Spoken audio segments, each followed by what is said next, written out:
good morning, YouTube viewers. Good morning, Facebook Nation. Good morning to all people, all colors, all races, men, women, children, all around the world. Good morning to everyone.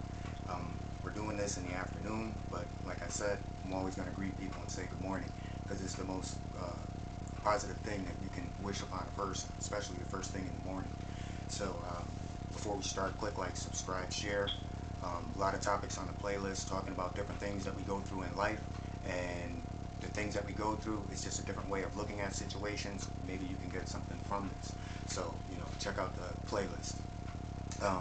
And thank you to the subscriber, actually 2 subscribers, one who, got something from what I was saying from earlier videos. So, thank you for, going back and looking in that playlist, because like I said, there's a lot of things that, you may encounter, and then as time goes by, those things will click and they can change your life. And in this case, she had less stress. So yeah, less stress is a beautiful thing, especially when we live in a stressed out world.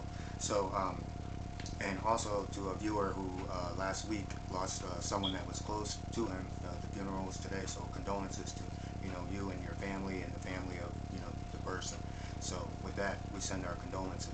So let's get into this video because there's a lot to talk about. So in the last video we spoke about fake people, and basically like haters, people who are jealous, people who are envious.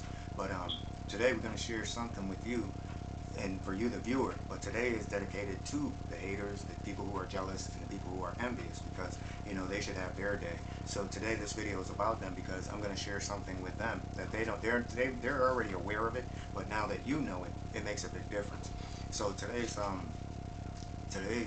topic is entitled Sexual Nonconformity and Hate, and in parentheses, your #1 fan. So people out there of life, when you encounter people like this, they're fans, and don't look at them, they're obsessed fans. Don't look at them anything short of. And where you got obsessed fans, they do erratic things. So again, let's get into this video. In order to make sense out of what I just said about sexual nonconformity and hate, I want to provide you with some facts. So this research was conducted by the Center for Studies of Psychological Application, and the article is entitled "The Deeper the Love, the Deeper the Hate."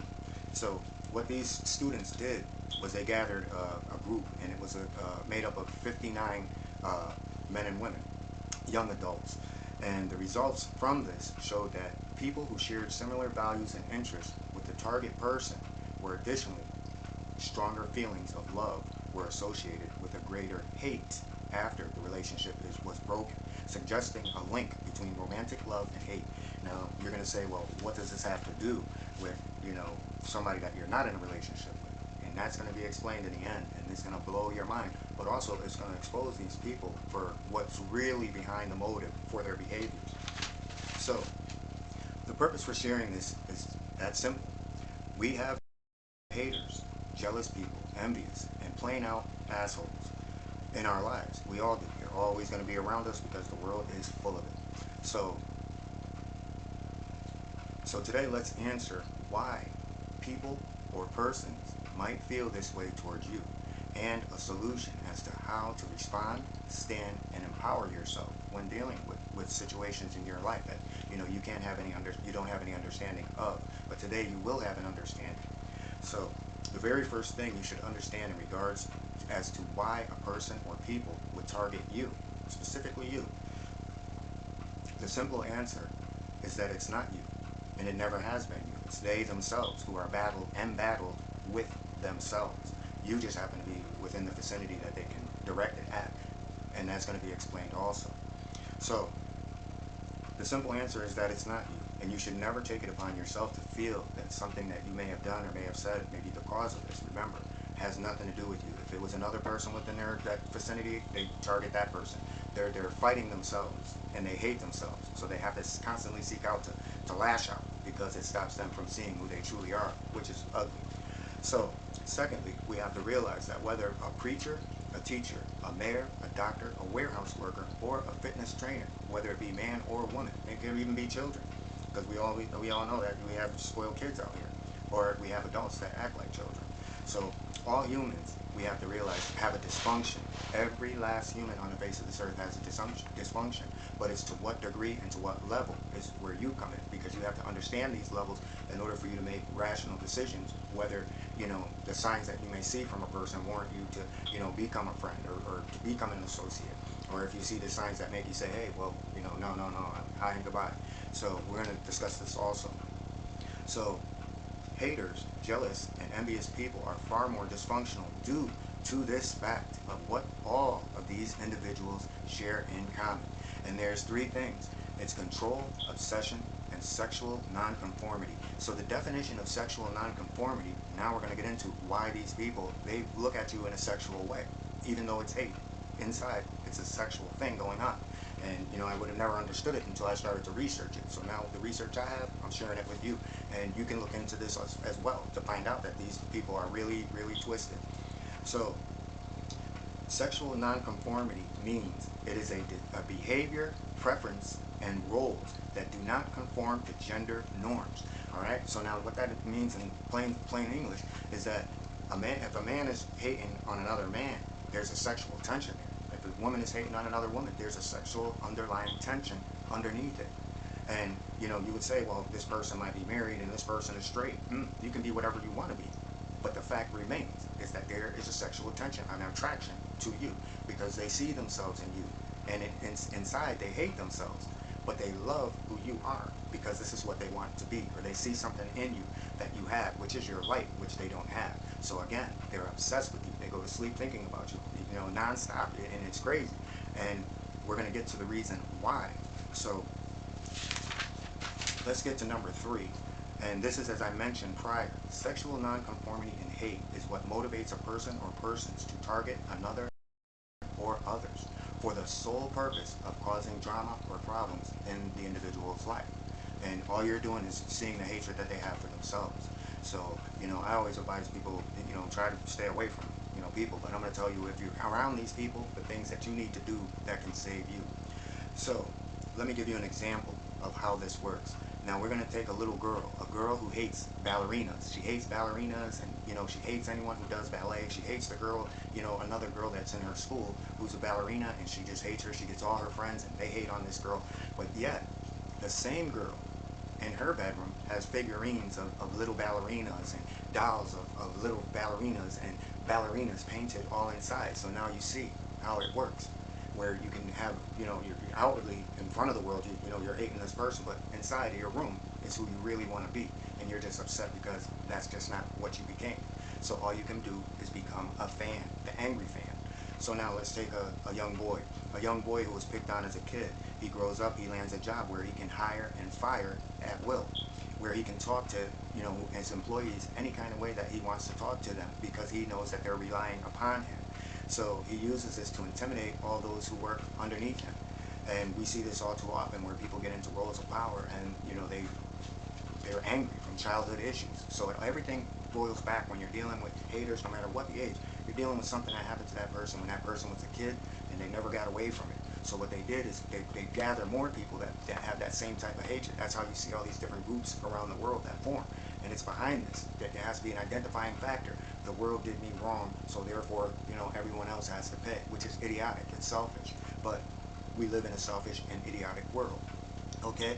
So the key to this, and the key to these examples, is knowing what's going on inside the person or person's mind. If you know what a person, number one, we don't spend enough time trying to, research some of these things in psychology. We let a lot of people dictate to us what is. We watch a lot of stuff on social media. We watch a lot of stuff on TV that, they give us their point of view. But it's up to us. If you want things in your life, you want change in your life, it's up to us to pick up these books. It's up to us to do that research to find out why things are happening in our lives. Because remember, I'd say half of the things that a person is telling you, they're not telling it to you to help you to become dependent upon yourself. Because if they do that, you don't need those people anymore. This is a channel where I put it out there, because at the end of the day, you are in charge of your own life, and you are responsible for your own life. So therefore, I'm not trying to work something where it's a dependency, where we say, hey, I have this question, no, I give you the full rundown, you can research it, so research it. So knowing what's going on inside the person or person's mind gives you an edge. It is this edge that grants you empowerment by knowing these things. The reason for using children as the example is because because these adults operate with a child's mentality. No matter what profession that they're in their life, they are still children in adult bodies. And you have to realize that whenever you're dealing with them. You have to. So this means, and I want to leave you with this quote, and allow this quote to stick. I wrote this quote. I know that's like narcissistic, but at the same time, I write things that people can use and things that people have to think about in order to turn around and to bring change about in their lives. So the quote goes as follows: never ask a rock a question. Like a rock you pick up off the ground and you throw it. Never ask a rock a question unless you have enough bags to fill with sand, because you'll never get an answer. You just continuously fill bags up with sand. And this is why we say, don't ask. If someone's doing something, don't ask why. Sit back and use this process that I'm getting ready to share with you.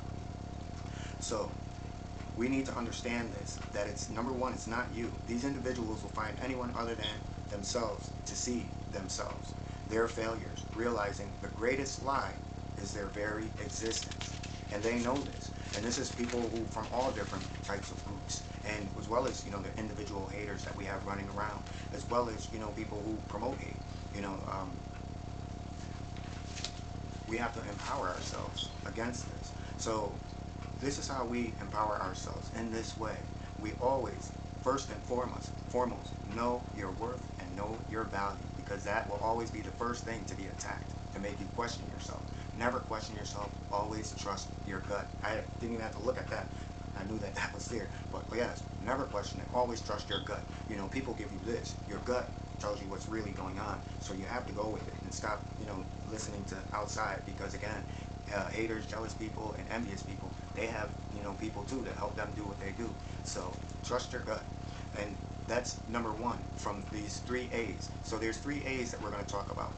And the first one is acknowledge, the second one is account, and the third one is act. So let's look at acknowledge. Acknowledge means to see things for what they are and never question your gut. Always go with your gut. Number 2 is account. So number 2, we have to take number 1, we have to take account for ourselves and our actions, so that we would always, be at our best. But we're always doing our best to be at our best. So that's always going to be key. Never allow yourself to come out of character. And the way that you do this is to take an account or document holding the person or persons accountable for their actions. So when these things are happening, we're not used to writing down or jotting down notes. But yes, jot down notes, so that, you can say, hey, on this day, this is what you did, and, or this is what, this person said, or whatever, however that circle is in, that you're in, is doing, and, you want to break free of it, or you want to try to salvage whatever you can from a circle. But I always say, if your social circle is damaged, you shouldn't even go back to that social circle. I don't care if it's people that you grew up with. True people are going to break out of that circle and say, hey, I don't want anything to do with you. But we live in a world now where, these things are spreading like a plague. So that's number 2. Number 3 is act. Remember, children are prone to make mistakes. Children are, because remember, they're acting on children's mentality. So a child will make a mistake, and by you keeping account, these things there will be one thing that will, take things out of the water where they can't swim, and they're not going to be thrown a life raft. So, if you have to stay in those situations, do that, no matter how long it takes, because like I said, people make mistakes, especially kids. So, we waiting on children. Just sit down and keep account of things. So, it will be these mistakes which empower you and I. So we can look at bad things when they happen and say, well, this, or you could feel some kind of way. But at the end of the day, you should actually feel happy, because what you have done is you now are able to have others see these mistakes, where these mistakes can't be, accounted for, because you've taken account. And that's where your empowerment comes from. You can sit back and say, okay, yeah, that'll work, keep on, keep doing it. And now you do that. There's that one thing that blows everything out of the water, and everything is destroyed, where the social circle has to collapse in on them, and they start turning on one another. And that is a karma that you won't get to see, but you know that it happens. It happens a lot more than you think. So, although these pests surround our everyday life, they are obsessed fans. You should not look at them in any other capacity. And, to get back to what I said about sexual nonconformity, these individuals are individuals who have formed a relationship with you without even your knowledge. These people can be having fantasies about you. You have to think about it. You're on their mind 24/7, 24 hours a day. So they formed a relationship with you. You know, they think they know you better than you know yourself, and that's sadistic. And we spoke about what a sadist person is. So, you know, for someone to form some kind of relationship with you without your knowledge, that's creepy. So now you know how dysfunctional this really, really is. So, you know, don't think that, you know, you're immune to it. And when you're looking at these people who are hating on you, they're actually lusting after your attention. But you're too smart, so therefore, you know, you want to keep it moving. But the tension gets greater and greater. It's not hate. I don't care what group you go into. At the underlying, if they went into an office, underlying everything would be sexual nonconformity. One of the issues that they deal with, a major issue.